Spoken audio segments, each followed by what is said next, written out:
Fakultas Hukum Universitas Pakuan Bogor, Bu Yenti Garnasi. Selamat pagi, Bu Yenti. Bu Yenti, Anda bisa mendengar suara saya, Bu? Ya, selamat pagi. Oke. Selamat pagi, salam sehat selalu. Salam sehat, Bu Yenti. Baik, selain Bu Yenti Garnasi, kita juga sudah terhubung dengan PLT Juru Bicara KPK, ada Pak Ali Fikri. Selamat pagi, Pak Ali. Selamat pagi, Mbak Peti. Selamat pagi, Bu Yenti. Baik, terima kasih Bu Yenti dan juga Pak Ali sudah bergabung bersama kami di Good Morning Jakarta. Sebelum kita mulai dialog, kita dengarkan terlebih dahulu pernyataan dari Inspektur Jenderal KKP M. Yusuf setelah diperiksa KPK. Sekarang, Inspektorat Jenderal KKP tidak pernah menerima ada pengaduan, Mas. Pengaduan apa? Konkretnya apa? Semua, nggak ada tentang pengaduan suap, pengaduan adanya penyimpangan, nggak ada sampai detik ini. Nah, yang kedua, ya, yang tadi bank garansi, kan kita berharap, Mas, negara dapat duit dari ekspor ini. Karena belum ada regulasinya, kan belum bisa dipungut, Mas. Tapi ada komitmen dari para eksportir akan membayar hak negara. Tertulis itu, maka dijadikanlah bank garansi sebagai jaminan, Mas. Alas pajaknya apa? Iya, kita sudah mendengarkan pernyataan dari Irjen KKP M. Yusuf. Pak Ali, saya ke Anda terlebih dahulu mendengar pernyataan dari Inspektur Jenderal KKP bahwa sebetulnya uang 52M itu bukanlah modus korupsi atau bukan masuk dalam kategori korupsi. Sementara KPK mengatakan bahwa itu merupakan bagian dari suap. Penjelasan Anda, Pak. Baik, Mbak Peti. Jadi sebelum ke sana ya, saya ingin menjelaskan apa itu penyitaan supaya clear ya. Penyitaan adalah serangkaian tindakan penyidik untuk mengambil alih dan atau menyimpan di bawah penguasaannya benda bergerak atau benda tidak bergerak yang kemudian itu dalam rangka kepentingan pembuktian dalam proses penyidikan gitu ya. Dalam konteks ini penyidikan, nanti tentu di penuntutan dan di persidangan ya. Tentu apa yang kemudian KPK lakukan, baik itu sebagai syarat formilnya, ada melalui perizinan Dewan Pengawas KPK, karena sudah dengan undang-undang adalah harus melalui perizinan dari Dewan Pengawas, itu sudah dilalui.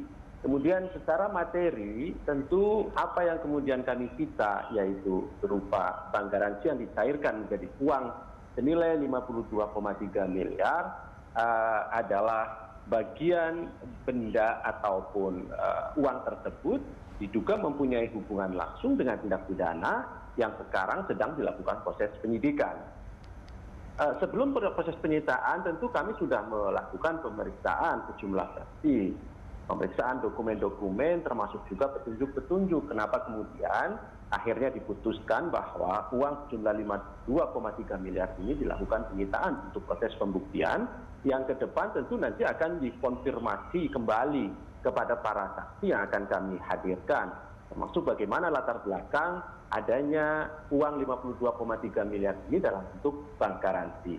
Bahwa pernyataan dari saksi kemarin yang kami panggil dan periksa ya, kemarin ada 2 orang saksi yang kami panggil, baik itu sekjen maupun irjen, tetapi sekjen ada kegiatan lain sehingga konfirmasi tidak bisa hadir.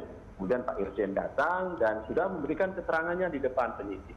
Dan kami mendengar dan membaca di beberapa media bahwa Pak Irjen menyatakan ini adalah pemasukan bagi kas negara, begitu.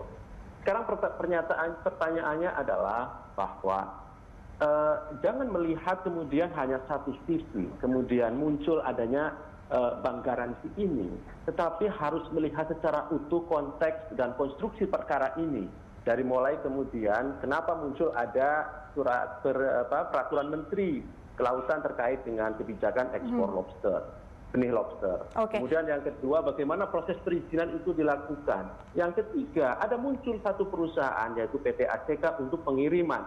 Sampai kemudian yang terakhir, ada juga kemudian ditemukan fakta ada bank garansi gitu. Nah, pertanyaan lanjutannya adalah apakah dari tadi itu para eksportir diharuskan atas perintah dari Menteri Kelautan menyetorkan bank garansi ini, ada aturan yang mengaturnya. Bahwa pungutan oleh negara tentu harus ada aturannya gitu ya. Dalam konteks ini adalah Kementerian Kelautan dan Perikanan ya.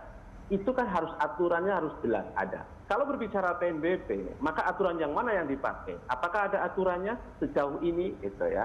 Kemudian yang kedua, jika ada aturannya, maka perhitungannya seperti apa? Kemudian sehingga terkumpul uang 52,3 miliar rupiah, gitu. Oke, Ini Pak menjadi Ali, penting, gitu, terkait Pak dengan Desi. saksi, tadi Anda sebutkan bahwa sudah ada beberapa saksi kemudian yang diperiksa, sehingga mengarahkan KPK untuk mengetahui adanya uang tersebut. Siapa saja saksi yang diperiksa itu?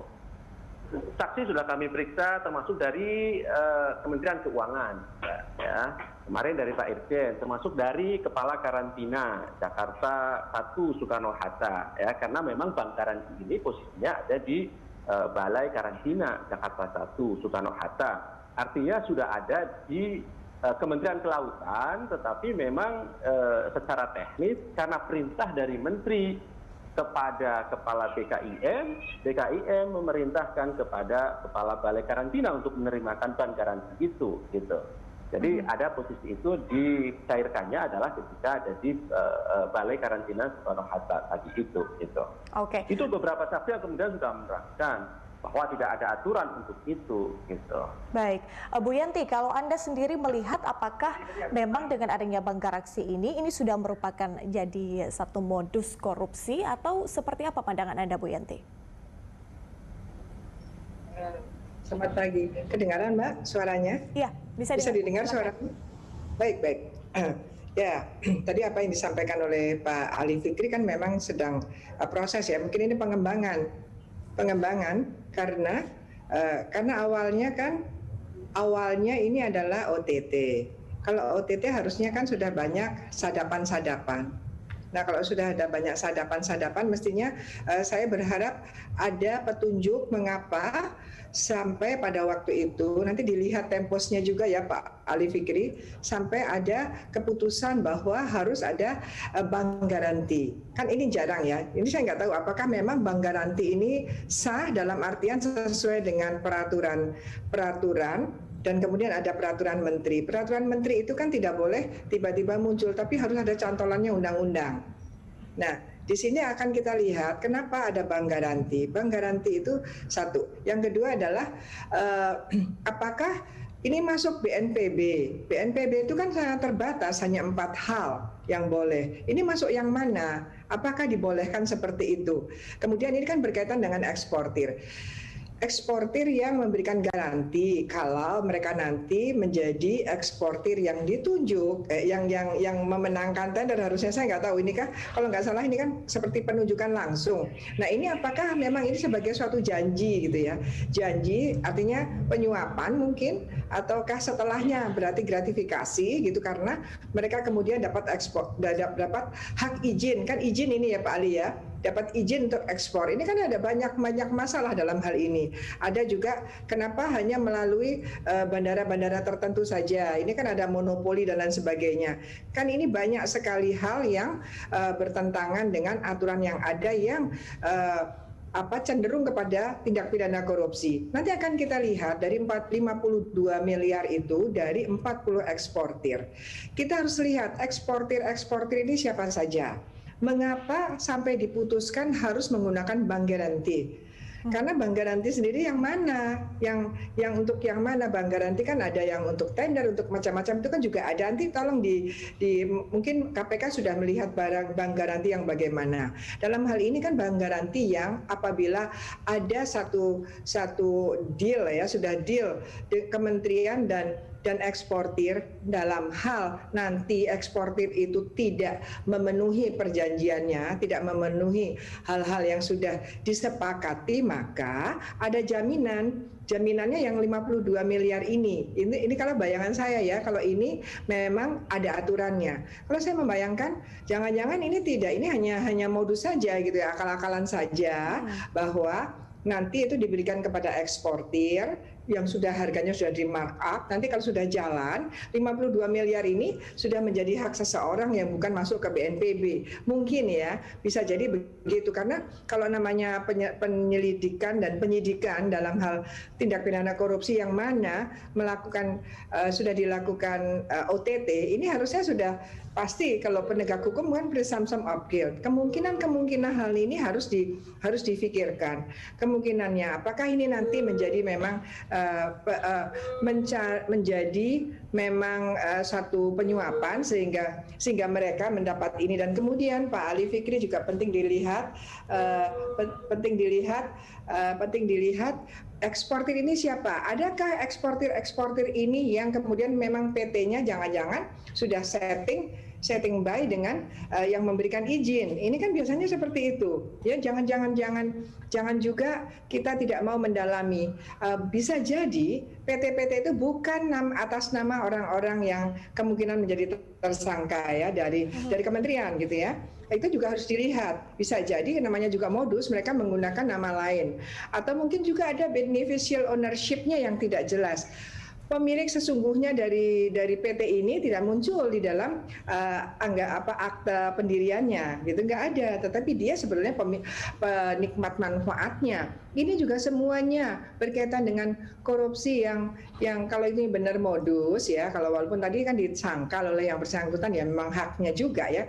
KPK presumption of guilt juga haknya juga sepanjang ada bukti-buktinya bahwa memang ini ada, atau bahwa memang ini adalah modus ya. Kalau untuk kejahatan kita nggak boleh bilang kiat ya, modus gitu. Apakah modus ataukah memang tidak? Tapi yang jelas kalau BNPB itu aturan hukumnya yang mana gitu. Itu yang perlu didalami oleh KPK. Karena ini jangan sampai ini untuk gini ya. Jangan sampai nanti sekarang ini kan mereka rame ya. Kalau menerima sesuatu dari orang yang kita untungkan, ya dari orang yang diuntungkan oleh pejabat, ya.